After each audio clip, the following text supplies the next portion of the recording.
Okay, this is the first video of the CNC's progress. The frame here is original. I welded 11 cross spans here. It's 2x2 rectangular square tubing.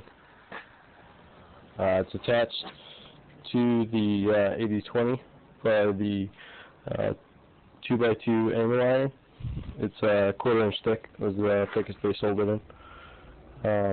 That attaches to the 80/20 via 2 1/4 inch socket head cap screws.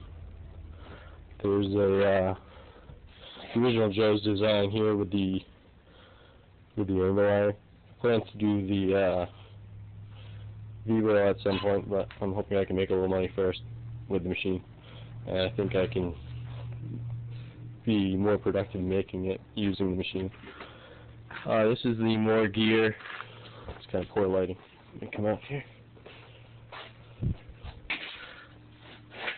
This is the more gear, spur gear rack. It goes along with the CNC router parts. Motor drive here. It's a NEMA 34 motor, 960 ounces per inch, and that's the motor I used on every axis. There's 2 motors per y-axis, and there's only a single motor on the x-axis. That's for the x-axis. This is my add-on. The cast CNC kit came with one full height piece here, and it had a shorter piece down here. And this piece here was also connected at the opposite side. I wire EDM this profile out here at work and remove that. And my fix for weakening it was to use a 2.5 inch by 1/2 inch thick aluminum 6061 piece spanning the 2. And that's also what my motor to on the top here. I'm going to remove these clamps so I can get in there. I'll pause it. This is a NEMA 34 rack. This controls the travel of the x-axis. And as you can see, there's pretty tight clearance between there. I had to add these spacers in here and here to get the clearance I needed. And then I decided on using 3/8/16 bolts because of the extra length. I wanted a thicker bolt that would be more resistant to bending, having that length sticking out. So that's why I chose the larger bolt. This is a Z-axis slide. I've had it on the machine a couple times, but I replaced it with a plate temporarily, as I have to wear the rails in, and it's really cumbersome to take on and off.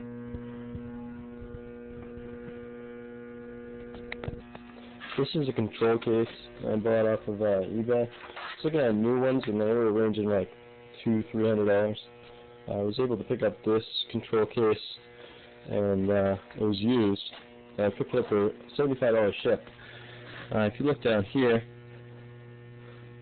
there's some pre-drilled holes here, but I mean, for the amount of money I saved, I don't have a problem with that. I'm just going to try to use those holes for anything I have to wire, and that way it looks as if it's planned. I added these holes in the rear on the left-hand side. You'll see that it's marked there. X, Z, B, C, Y, L, and Y, R, left and right.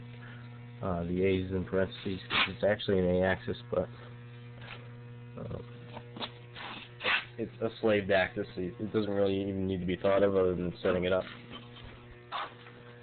This is one of the plugs that will have to go in there. I drilled all the holes for them. It's pretty close to fitting. I just have to cut a clearance for the raised area. I'm gonna have to cut that up and over the raised area here.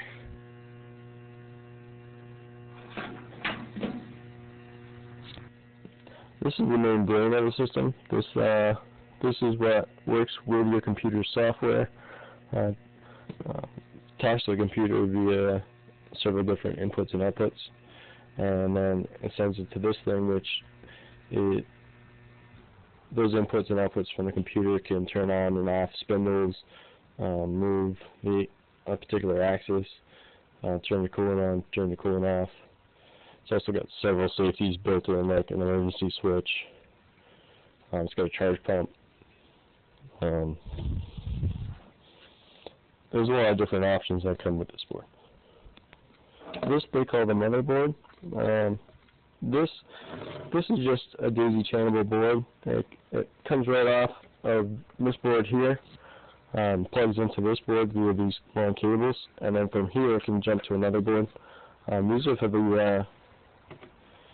the motors. If you look underneath here, the Gecko drives, the G203V, which are supposed to be pretty beginner-proof. They've got several safeties built into them, and that was primarily my choice. They have cheaper drives, but there's no isolation, and I'm no electronics expert by any means, so the protection there is nice. The one thing about the motors is they recommend that, the motor drives, I'm sorry, they recommend that you put a heatsink on, and I was able to find this heatsink at a reasonable price, and I think it's going to work out well. I'm going to build a base that will hold 3 of them in a row, and it's going to go up on here. I think that's going to dissipate more than enough heat. I got a reasonable deal on them, so I purchased a couple extra. I'm hoping that this is going to come out really nice, and I might be able to sell a couple pre-surfaced, pre-drilled units, because the surface here has a rather large step in it, and obviously it's not tapped for this, so I think I may be able to sell some units that are flattened out and pre-tapped. Back to the Y-axis truck, I wanted to show you how I decided to attach the rack and pinion drive to the side of the Y truck. It's pretty much where G-Day, I believe it is, attached it. That's a forum member from joecnc.com.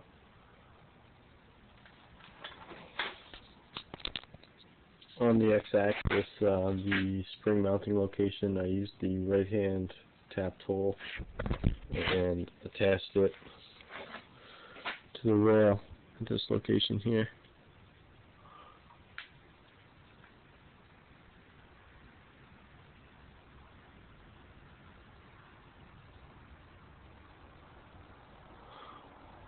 Again, that motor's got plenty of clearance. This is as far over as it's going to go. And I can stick the tip of my finger in there. And look at the side profile. It's not sticking out here now, but there's enough clearance for it to swing outward when I want to disengage the motor. That way, if I built it tight to it, I could never really fully disengage it and just move it from one side to the other. I wanted to have that option. And that is also nice to be symmetric.